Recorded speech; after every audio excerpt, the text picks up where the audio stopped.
కూటమి ప్రభుత్వం బీసీలకు పెద్దపీట వేస్తుందని ముఖ్యమంత్రి చంద్రబాబు నాయుడు బీసీల పక్షపాతని బీసీ సంక్షేమ శాఖ మంత్రి సవిత అన్నారు. చిత్తూరు జిల్లా వీకోట మండలంలో రాష్ట్ర ప్రభుత్వం అధికారికంగా నిర్వహిస్తున్న భక్త కనకదాస్ జయంతి వేడుకలు 500 కలశాలతో మహిళలు భారీ ఊరేగింపుతో కనకదాస్కు పాలాభిషేకం నిర్వహించారు. ఈ కార్యక్రమంలో నియోజకవర్గ ఎమ్మెల్యే అమర్నాథ్ రెడ్డితో పాటు మంత్రి సవిత పాల్గొన్నారు. ఈ సందర్భంగా మంత్రి మాట్లాడుతూ తెలుగుదేశం పార్టీ ఆవిర్భావం తర్వాతే బడుగు బలహీన వర్గాలకు రాజ్యాధికారం దక్కిందని అన్నారు. కురుబులకు అన్ని రంగాల్లోనూ అవకాశం కల్పించింది టీడీపీ ప్రభుత్వంలోనని, గతంలో తన తండ్రి ఎస్ రామచంద్రారెడ్డికి మంత్రిగా, ఎంపీగా, టీటీడీ బోర్డు సభ్యుడిగా అవకాశం కల్పించారని గుర్తు చేశారు. బీకే పాదసాదికి ఎంపీగా, ఎమ్మెల్యేగా, జడ్పీ చైర్మన్గా అవకాశం కల్పించారని అన్నారు. తెలుగుదేశం పార్టీ అధికారంలో ఉన్నప్పుడే కురుబ కార్పొరేషన్ ఏర్పాటు చేశారని, తనకు చైర్పర్సన్గా అవకాశం కల్పించారని అన్నారు. గత ఎన్నికల్లో 2 కురుబ నేతలకు ఎంపీలుగా, తమకు ఎమ్మెల్యేగా టికెట్ ఇచ్చారని, గెలిచాక మంత్రిగా కూడా తనకు అవకాశం కల్పించింది టీడీపీ అన్నారు. పలంనేరు నియోజకవర్గ వీకోటలో కురుబల ఆరాధ్య దైవం భక్త కనకదాస్ విగ్రహాన్ని ఏర్పాటు చేయించడం హర్షణీయమన్నారు. పలంనేరు ఎమ్మెల్యే అమర్నాథ్ రెడ్డి కురుబ కులస్తులకు ఎప్పుడు అండగా ఉంటారని, ఆయన నాకు అన్నతో సమానమని మంత్రి సవిత అన్నారు. త్వరలో అన్ని కార్పొరేషన్లకు నిధులు కేటాయిస్తామని, ప్రతి ఒక్కరిని వ్యాపారవేత్తలుగా తీర్చిదిద్దడమే ముఖ్యమంత్రి చంద్రబాబు లక్ష్యమని అన్నారు. ఆదరణ 3 పథకం కింద కులవృత్తులు ప్రోత్సహిస్తామని తెలిపారు. కురుబ కులస్తులు చిరకాలంగా ఎదురుచూస్తున్న భక్త కనకదాస్ జయంతిని అధికారికంగా రాష్ట్ర ప్రభుత్వం నిర్వహించడానికి శాశ్వత జీవోను కూడా విడుదల చేసిందన్నారు. ఎన్నికల హామీల్లో భాగంగా గుడికట్ల పూజార్ల గౌరవ వేతనం, ధూపదీప నైవేద్యాలకు నెలకు 7,000 అందజేయబోతున్నామని తెలిపారు. తన భుజస్కంధాలపై వేసుకొని ఎప్పుడూ బడుగు బడిగిన వర్గాల్ని వారి తండ్రి కాలం నుంచి అక్కడ చేర్చుకుని మా అందరికీ రాజకీయ స్ఫూర్తి. ఎందుకంటే మేము ఒకే కుటుంబం. ఈ వేదిక మీద ఒక మంత్రిగా మాట్లాడుతున్నారు అంటే మరి నిజంగా మాజీ మంత్రివర్యులు, మీ అందరి శాసనసభ్యులు, మా సోదరులు అమర్నాథ్ రెడ్డి అన్న గారికి, అదేవిధంగా మరి కర్ణాటకలోనే కాదు, ఆంధ్రలోనే కాదు, తమిళనాడులోనే కాదు, కురుబులందరూ అన్ని రంగాల్లోనూ ఉండాలి, అందరూ కలిసి విజయవంతంగా అన్ని రంగాల్లోనూ మరి ఉండాలి అని తన భుజస్కంధాలపై వేసుకొని మరి ఏదైతే మన భక్త కనకదాస్ గారు సంఘటితంగా ఉంటే మనం ఏదైనా సాధించగలం అన్నదానికి మరొక నిదర్శనమే మన ఒత్తూరు ప్రకాశం గారు అనే విషయాన్ని కూడా మీకు అందరికీ తెలియజేస్తూ మరి వేదిక పైన ఉన్న మరి పలమనేరు, మరి బైరెడ్డిపల్లి కురువ సంఘం నాయకులకు, డైరెక్టర్లకు, వేదిక పైన ఉన్న పెద్దలకు, ఈ ప్రోగ్రామ్ ని ఇంత విజయవంతం చేసి తెర వెనుక తెర మునుకు ఉన్న నా సోదరులకు, మరి ఇక్కడ విచ్చేసిన నా కులమాంధవులందరికీ పేరు పేరున నమస్కారాలు తెలియజేసుకుంటున్నా. నాకైతే చాలా చాలా చాలా ఆనందంగా ఉంది. ఎవరైనా ఫోన్ చేసి అమ్మా ఖచ్చితంగా నేను పలంనేరుకి రావాలి, వీకోటకు రావాలి అని చెప్పినప్పుడు అన్న వద్దులేనా, నాకు చాలా టైట్ షెడ్యూల్ ఉంటుంది, మరి వద్దన్నట్టు లేదమ్మా, నువ్వు రావాలి, మా గురువులు నిజంగా నీతి నిజాయితీకి మారు పేరు, ఆనాటి నుంచి ఈనాటి వరకు తెలుగుదేశం పార్టీకి కట్టుబడి ఉన్నారు, నువ్వు రావాలన్నప్పుడు నేనైతే ఇంత పెద్ద ఎత్తున చేస్తారు అని అయితే నేను ఊహించలేదు. నిజంగా చాలా బాగా చేశారు. ముఖ్యంగా మా మహిళలు ఆ కలశాలు తీసుకొస్తుంటే ఆకాశం నుంచి దేవతలకు వచ్చినట్టుగా ఉంది. నిజంగా చాలా బాగా చేశారనే విషయాన్ని కూడా మీకు అందరికీ తెలియజేస్తున్నాం. మరి శ్రీ భక్త కనకదాస్ గారి విషయం అందరికీ తెలుసు. మరి అందరి కులాల్ని కలుపుకొని సంఘటితంగా బడుగుల కోసం పోరాటం చేసిన వ్యక్తి, గొప్ప కీర్తనలు పాడిన వ్యక్తి, అనగాన జాతుల కోసం స్వయాన దేవుడే ప్రత్యక్షమైనాడంటే మన కనకదాసు గురించి, కనకదాసు గారి గురించి, భక్తి గురించి, ఆయనకున్న ఆశయాల గురించి కూడా మనం గుర్తుంచుకోవాలి. మరి ఈరోజు మనం భక్త కనకదాసు గారి జయంతి చేసుకుంటున్నాం. మరి ఆయన ఆశయాలు కూడా మనం కొనసాగించాలి, అందరితోనూ కలుపుకొని పోవాలి. మనం అన్ని రంగాల్లోనూ బాగుండాలంటే మనకు ముఖ్యంగా ఏం కావాలి? విద్య కావాలి. విద్య తర్వాత ఐక్యతంగా ఉండాలి. ప్రతి ఒక్కరిని విద్యావంతులు చేసుకోవాలి.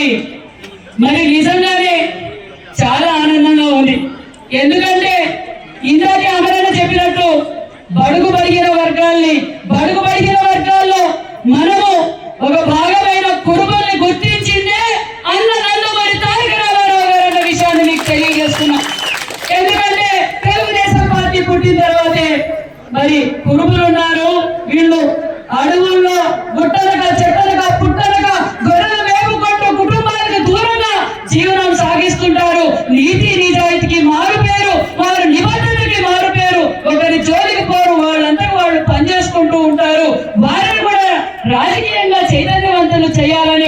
అన్న నందమూరి తారక రామారావు గారు మా తండ్రి అయిన రామచంద్రారెడ్డి గారు పూల వ్యాపారం చేసుకుంటూ ఉండేవారు. మరి అప్పటికి ఆయన సర్పంచ్. మరి ఆయనను గుర్తించి రాయలసీమలో కురుమలు ఎక్కువ ఉన్నారు, వాళ్ళకు కూడా మరి అసెంబ్లీలో అవకాశం కల్పించాలి అని ఆ రోజు అసెంబ్లీకి పంపారు. ఎమ్మెల్యేనే గొప్ప అనుకున్నాం, ఎమ్మెల్యేనే మన కులంలో మరి గొప్ప అనుకున్నాం. కానీ 14 శాఖలకు పనిచేసిన ఏకైక కులం ఏది అంటే అది కురుమ కులం. అన్న నందమూరి తారక రామారావు మనకు అవకాశం కల్పించారు. తెలుగు రాష్ట్రాల్లో 14 శాఖలుగా పనిచేసింది ఒక్క కురుమ రామచంద్రారెడ్డి గారు ఉన్న విషయాన్ని మీకు అందరికీ తెలియజేస్తున్నాం. మరి అన్న నందమూరి తారక రామారావు గారు మండలి వ్యవస్థను తీసుకొచ్చారు. మండలి వ్యవస్థ తీసుకొచ్చిన తర్వాతే మరి ఈ బైరెడ్డిపల్లిలో మొట్టమొదటి ఎంపీపీ అయింది కూడా మన కురుమ కులం అనే విషయాన్ని కూడా మీకు గుర్తు చేస్తున్నాం. మరి అప్పుడు స్థానిక సంస్థల్లో మరి రిజర్వేషన్లు రావడం, మన వాళ్ళు కూడా రాజకీయంగా చైతన్యవంతులు కావడం, మరి ఒక పక్క ఎంపీపీలుగా జెడ్పీటీసీలుగా మరి మన పార్థసారథి గారికి మళ్ళీ ఎంపీపీగా, మా తండ్రి గారికి ఎంపీగా మరి ఎన్నో అవకాశాలు కల్పిస్తూ టీటీడీ బోర్డు మెంబర్ గా కూడా అవకాశాలు కల్పించారు మన ముఖ్యమంత్రి మన చంద్రబాబు నాయుడు గారు అన్న విషయం మీకు తెలియజేస్తున్నాం. మరి 14-19లో మనకి ఏ విధంగా ప్రాధాన్యత ఇచ్చారో చూసాం, 19-24లో ఏ విధంగా చేశారో చూసాం. మళ్ళీ చంద్రబాబు నాయుడు గారు కుప్పంలో స్వయాన కనకదాస్ గారి విగ్రహావిష్కరణకి స్వయాన చంద్రబాబు నాయుడు గారు వచ్చారు. ఆ రోజు మాట ఇచ్చారు చంద్రబాబు నాయుడు గారు, మీకు రాజకీయంగా నేను ప్రోత్సహించాను, మళ్ళీ కూడా ఇంకా రాజకీయంగా మిమ్మల్ని నేను చూసుకుంటాను అన్నారు. దానితో పాటు మనకు కనకదాస గారి జయంతి పర్మనెంట్ జీవో ఇస్తానన్నారు. పర్మనెంట్ జీవో ఇచ్చిన ఘనత మానేసి ముఖ్యమంత్రి చంద్రబాబు నాయుడు గారు. మరి రాజకీయంగా కూడా మరి మీ సవితమ్మకు ఎమ్మెల్యే టికెట్ ఇచ్చారు. ఆ పార్టీ వారు 24 కేసులు పెట్టారు. కేసులు పెట్టినప్పుడు అమరాన్ని నాకు ఫోన్ చేశాడు. ఫోన్ చేసి ఏమా భయపడుతున్నావా అన్నాడు. అలా ఏం కాదన్నా, ఇలా అన్ని దొంగ కేసులు పెట్టారు, 58 రోజులు బయటికి పోవాల్సి వస్తుంది అన్నప్పుడు నా నంబరు వేరే నంబరు, ఆ నంబర్ తీసుకొని పోలీసులు నన్ను వెంటాడుతున్నారు. ఫోన్ తీసుకొని సవితమ్మ నీకు నేనున్నా, నువ్వు ఖచ్చితంగా ఎమ్మెల్యే అవుతున్నావు, నువ్వు ధైర్యంగా ఉండు, మేమంతా నీ వెంట ఉన్నామని నాకు ధైర్యం చెప్పి ముందుకు కట్టిన వ్యక్తి మన అమరన్న అన్న విషయాన్ని నీకు తెలియజేస్తున్నాం. అంతేకాకుండా మనం పాదయాత్ర చేస్తున్నాం. మరి ఎక్కడ తగ్గాలో ఎక్కడ నెగ్గాలో సమస్య వస్తే నిమిషాల పైన పరిష్కారం చేసి మరి పాదయాత్రని ఇంత విజయవంతం చేశారు. మన రాయలసీమలో మరి భుజస్కంధాలపై వేసుకొని వైసీపీ రాక్షసులు ఎప్పటికప్పుడు మనల్ని బెదిరిస్తూ మైకులలో మాట్లాడుకుంటుంటే రానా నా పడగలరా మీ కథ తేలుస్తానని ధైర్యంగా నిలబడి ఈరోజు యువగల పాదయాత్ర అంత విజయవంతం చేశారు. సాయంకాలం పాదయాత్ర చేసి ఒక చోట కూర్చున్నాం. అప్పుడు నిజంగా మా కులం తరపున మీకు ప్రత్యేకమైన ధన్యవాదాలన్నా. ఎందుకంటే నారా లోకేష్ బాబు గారు మేమంతా కూర్చున్నప్పుడు అన్న ఇలాగే మీటింగుల్లో ఏమేం జరిగినాయి పొద్దున రివ్యూ చేయనప్పుడు, సార్ కురుమ కులస్తులకు మనం ప్రత్యేకమైన ప్రాధాన్యత ఇవ్వాలి సార్, వాళ్ళ మాట చెప్పితే మాట మీద నిలబడతారు సార్. తాతగారి కాలం నుంచి నా వరకు, మా తండ్రి గారికి నా వరకు కూడా పార్టీకి అదే కమిట్మెంట్ తో ఉన్నారు సార్. వాళ్ళకి అన్ని విధాలుగా మనం చేదోడుగా వాదోడుగా ఉండాలని లోకేష్ బాబు గారికి స్వయాన నాయకులుగా మన గురు సంఘం లేకుండా కూడా మరి వివరించిన వ్యక్తి మన అమరన్న విషయం మీకు అందరికీ తెలియజేస్తున్నాం. మరి నారా లోకేష్ బాబు గారు మన ప్రాంతంలో మన కులస్తులు ఏం పని చేస్తారు, వాళ్ళకి ఏం కావాలి అన్న విషయాన్ని కూడా క్షుణ్ణంగా పరిశీలించారు. మరి ఏదైతే మనం పర్మనెంట్ జీవో విషయాన్ని కూడా నారా లోకేష్ బాబు గారు చాలా రెస్పాన్సిబిలిటీ తీసుకొని మనకు పర్మనెంట్ జీవో ఇచ్చారు. మరి మన గుడికట్ల పూజారులకు గౌరవ వేతనం కూడా అదే చంద్రబాబు నాయుడు గారు కుప్పంలో చెప్పారు. మీకు రాజకీయంగా నేను మీరు ఈ కులాన్ని బయట తీసుకొస్తానన్నారు. మరి ఈ రోజు నాకు మన ఎమ్మెల్యే ఇచ్చి బీసీ శాఖ మంత్రిగా మరి టెక్స్టైల్స్ మినిస్టర్ గా ఇచ్చి మన పార్థసారథి గారికి ఎంపీ టికెట్ ఇచ్చి మన నాగరాజు గారికి కర్నూలులో ఎంపీ టికెట్ ఇచ్చి కార్పొరేషన్ ఏర్పాటు చేసి మరి మనకు ప్రాధాన్యత ఇస్తున్నారు, పర్మనెంట్ జీవో ఇచ్చారు. మరి అదే కాకుండా కలియుగ దైవమైన మన వెంకటేశ్వర స్వామి ఆశీర్వాదంతో మరి స్థానిక శాసనసభ్యులు మరి ఇన్ఛార్జ్ మినిస్టర్ అనగానే సత్యప్రసాద్ గారి ఆధ్వర్యంలో మొన్నటి రోజున ఏదైతే మన తిరుపతిలో ఎంతో పవిత్రమైన తిరుపతిలో కూడా మనము భక్త కనకదాస్ గారి విగ్రహ ఆవిష్కరణ కూడా చేసుకున్నాం.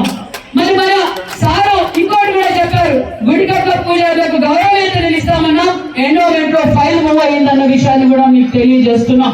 అంతేకాకుండా మరి మన బీరప్ప గుళ్ళు పురాతనమైనవి, చాలా పవిత్రమైనవి, చాలా పవర్ఫుల్ అయినవి, అవి కూడా గుళ్ళు చాలా గుళ్ళు మరమ్మతులు చేయాలన్న విషయం కూడా మన యువగల మన నేత మొన్నటి రోజు కళ్యాణ దుర్గం రోజు వచ్చినప్పుడు ఎన్ని ఉన్నాయి ఏంటని ఎండోమెంట్ కూడా వాళ్ళతో కూడా మాట్లాడి టీటీడీ వాళ్ళతో కూడా మాట్లాడి పరిశీలిస్తున్నామన్న విషయాన్ని కూడా మీకు తెలియజేస్తున్నాం. మరి చాలా మంది అడుగుతున్నారు టీటీడీ బోర్డుగా మనకి చంద్రబాబు నాయుడు గారు ప్రామిస్ చేశారు, అది ఇవ్వాలి అన్నారు. ఖచ్చితంగా చంద్రబాబు నాయుడు గారి దృష్టికి మరి పెద్దలు అందరూ కూడా టీటీడీ బోర్డు మెంబర్ కూడా ఇవ్వాలి సార్ అని అడిగినప్పుడు రెండో ఫేజ్ లో ఇస్తామని కూడా తెలియజేశారన్న విషయాన్ని మీకు తెలియజేస్తున్నాం. మరి ఆదరణ 1 తెచ్చింది చంద్రబాబు నాయుడు గారు, ఆదరణ 2 తెచ్చింది చంద్రబాబు నాయుడు గారు, ఆదరణ 3 తెస్తుండేది కూడా చంద్రబాబు నాయుడు గారే.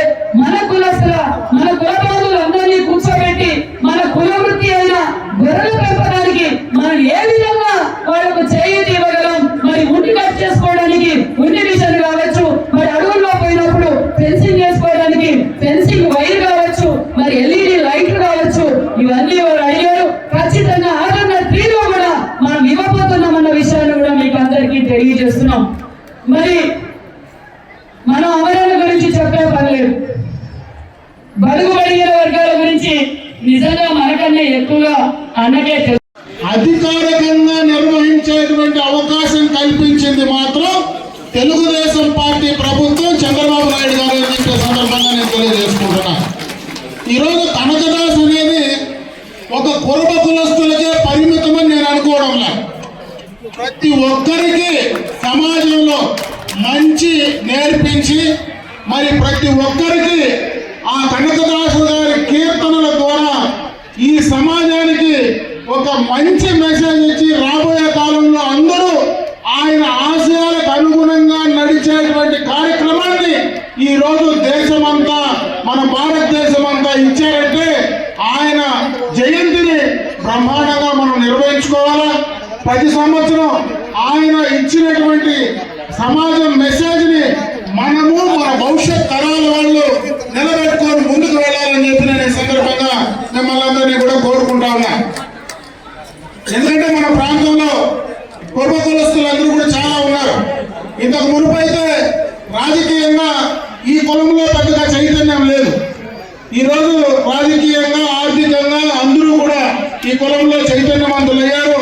ఈరోజు మీకు కూడా రాజకీయ పరంగా ఆర్థిక పరంగా అన్నిట్లో కూడా సమానంగా ముందుకు వెళ్ళడానికి ఖచ్చితంగా కూడా మీరు ముందుకు రావాలా. రాబోయే కాలంలో యువకులను ప్రోత్సహించాలా. వాళ్ళకు కావాల్సినటువంటి అన్ని రకాలైనటువంటి సహకారం ఖచ్చితంగా ఈ ప్రాంతంలో మీ ప్రజాప్రతినిధిగా నేను ఖచ్చితంగా మీకు అండగా ఉంటానని చెప్పి మరొకసారి తెలియజేసుకుంటున్నాను. అది కూడా నేను ఎందుకు మీకు అండగా ఉంటానంటే, నాకు బుద్ధి తెలిసినప్పటి నుంచి, అంటే మా ఊరు కెలవాలి, నాకు బుద్ధి తెలిసినప్పటి నుంచి మా చుట్టూ ఉండేదంతా కురబ కులస్తులే. నాకు చిన్నప్పుడు మాకు ఎందుకంటే ఇంట్లో తుపాకులు ఎక్కువ, నాకు 3 ఉన్నాయి. నాకు మా ఇంట్లో 6 తుపాకులు లైసెన్స్ తుపాకులు ఉన్నాయి. చిన్నప్పటి నుంచి ఫైరింగ్ చేశారు. మా చిన్నప్పటి నుంచి పార్వేట్లకు పోయేది అలవాటు. దాన్ని మొట్టమొదటగా నా 10వ తరగతి అయిపోయి ఇంటికి వస్తానే మొట్టమొదటగా మా ఇంట్లో తుపాకీ ఎట్లా కాల్చాలని నేర్పించింది ఎగడన్నారు కురబ కులస్తుడే. ఇంట్లో మెయింటైన్ చేసేది కూడా వాళ్ళే అని చెప్పే సందర్భంగా తెలియజేసుకుంటున్నా. ఈ రోజు కూడా ఆ కుటుంబాలన్నీ కూడా కలిసే ఉన్నాయి. కలిసే ఈ రోజు దాకా ఇంట్లో మంచి జరగని చెడ్డ జరగని ఇంట్లో ఏ కార్యక్రమం జరగని ముందు ఉండి నడిపించేది కూడా ఇంట్లో కురబ కులస్తులే అని చెప్పే సందర్భంగా తెలియజేసుకుంటున్నా. ఇదేదో నేను రాజకీయం కోసం చెప్పేది కాదు. వాస్తవంగా మా ఊర్లో ఎప్పటి నుంచినో ఆనవాయితీగా ట్రెడిషనల్ గా సాంప్రదాయంగా వచ్చేటువంటి కార్యక్రమం అవసరమే అని చెప్పి సందర్భంగా ఒకసారి మీకు గుర్తు చేసే ప్రయత్నం చేశారని చెప్పి ఈ సందర్భంగా మీ అందరి దృష్టికి తెస్తా ఉన్నా. ఖచ్చితంగా రాబోయే కాలంలో మీరందరూ కూడా కలిసికట్టుగా ఉండాల్సిందే. ఇప్పుడే మనకు ఒట్టూరు ప్రకాష్ గారు చెప్పినట్టు కలిసికట్టుగా ఉండాల్సిందే. అయితే బలహీన వర్గాలు అందరూ కూడా కలిసికట్టుగా ఉండాలి. ఈరోజు బీసీల్లో ఉండేటువంటి రకరకాలైనటువంటి కులాల వల్ల విభజించుకొని బలాన్ని పోగొట్టుకోకుండా ఉండాలని చెప్పి నేను ఈ సందర్భంగా ఈ మెసేజ్ ఇస్తా ఉన్నా. అన్ని కులాలు బలహీన వర్గాల్లో ఉండేవాళ్ళు కలిసికట్టుగా ముందుండాలా, మన సంస్కృతి సాంప్రదాయాలను కాపాడుకోవాలా, మనకున్నటువంటి కొలిచేటువంటి దైవాన్ని ఎవరైతే నమ్మకమైనటువంటి దైవాన్ని ఉందో దానికి సంబంధించినటువంటి ఆశయాలు ముందుకు తీసుకెళ్ళడానికి ఖచ్చితంగా కూడా మనం ప్రయత్నం చేయాలని చెప్పి మరొకసారి మీ అందరి దృష్టికి తెస్తూ ఎక్కువ సమయం మాట్లాడలేను. ఎందుకంటే అప్పుడే ప్రకాష్ గారు చెప్పినారు. ఎందుకంటే ఆమెకు మున్భాగంలో ఒక పెద్ద కళ్యాణ మండపం దాదాపు 2 కోట్ల రూపాయలతో కట్టి రెడీగా ఉంది. వాళ్ళ గవర్నమెంట్ నుంచి ముఖ్యమంత్రి ఎవరో చాలా మంది మంత్రులు కూడా ఆ కార్యక్రమానికి రాబోతా ఉన్నారు. కాబట్టి ఆ ముఖ్యమంత్రి వచ్చినప్పుడు ఇక్కడి నుంచి మేము మాత్రం వాళ్ళు వెయిట్ చేయడం కరెక్ట్ కాదు. కాబట్టి